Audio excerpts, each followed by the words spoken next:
All right, now let's get to part two. You already know now about why there's a sense of entitlement, which is, as I said, 43 years undefended. I mean, unopposed, really. That a politician will get to be. Let's now just go through the years, 50 years, because all the other premiers thereafter really pretty much just coasted along. And let's get to the most recent years. Now, 43 years is a long time, and you tend to get basically a lot of people who are trying to do some changes and so on, but they're also trying to keep their perks.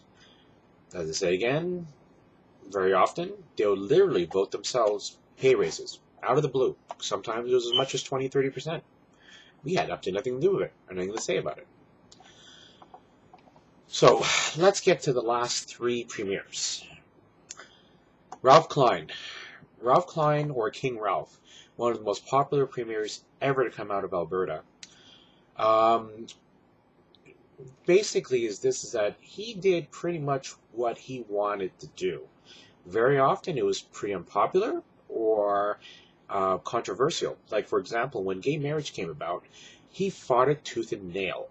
It's only later, when they realized that they had virtually no chance of winning the war, and why spend all that money on lawyers and notwithstanding clause and constitution and so on, is that basically he gave in.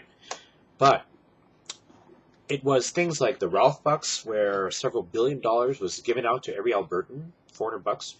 I remember that when I got my Ralph Bucks, I spent that on a video card and 2 ounces of blow. But that was just joking.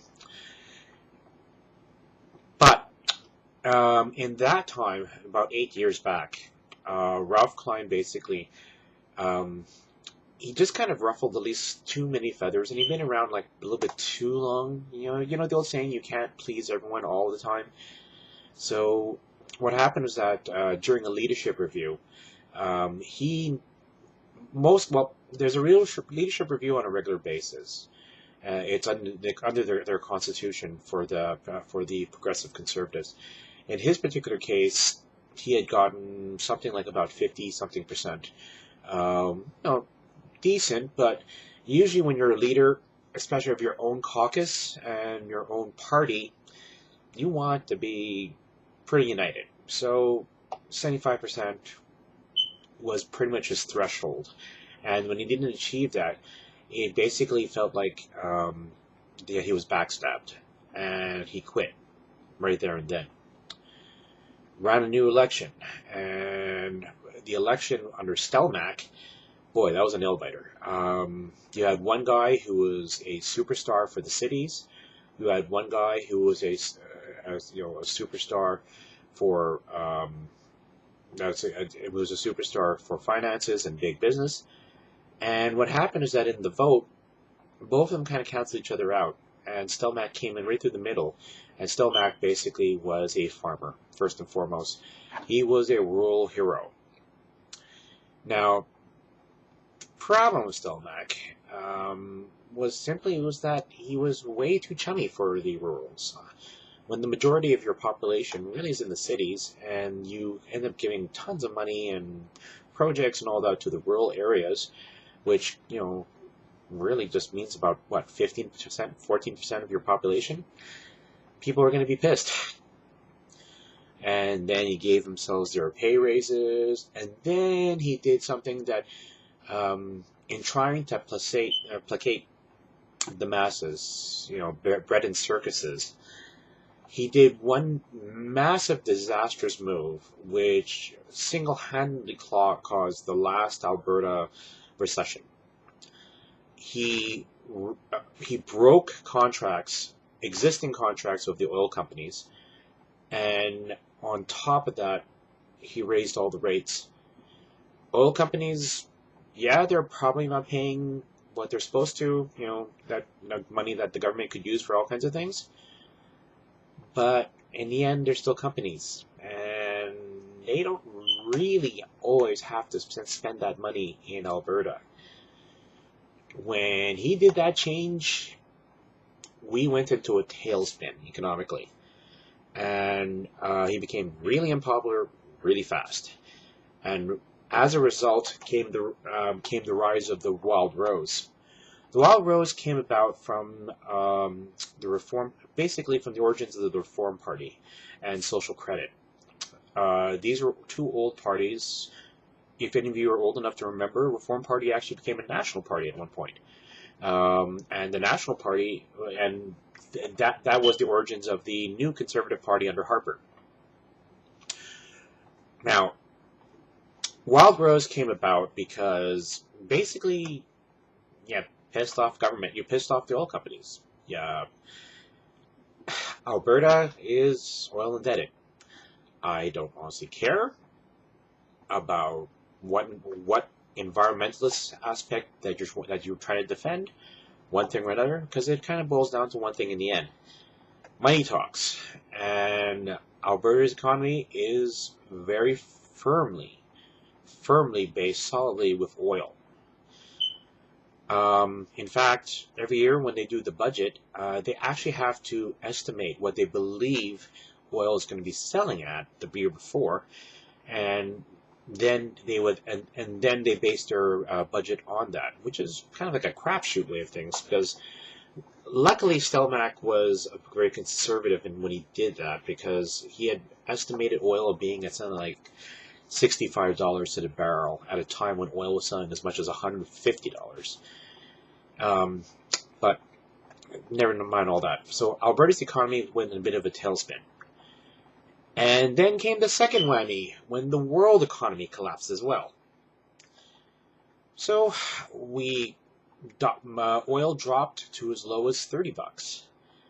And the oil sands right now, it's kind of said right now, or believed right now, that in order to be profitable, because of the really high cost of taking oil out of there, and the cost of all the new projects and all that, oil really, you have to really be able to sell your oil at roughly $55 a barrel.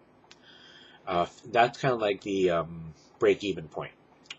Less than that, you're not making money. You're losing money, in fact. And why would the oil companies even keep on producing a loss leader? So,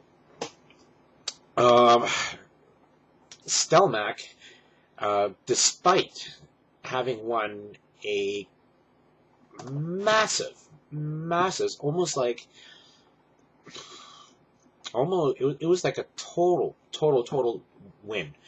92 seats back then. 92 seats was almost all of the seats.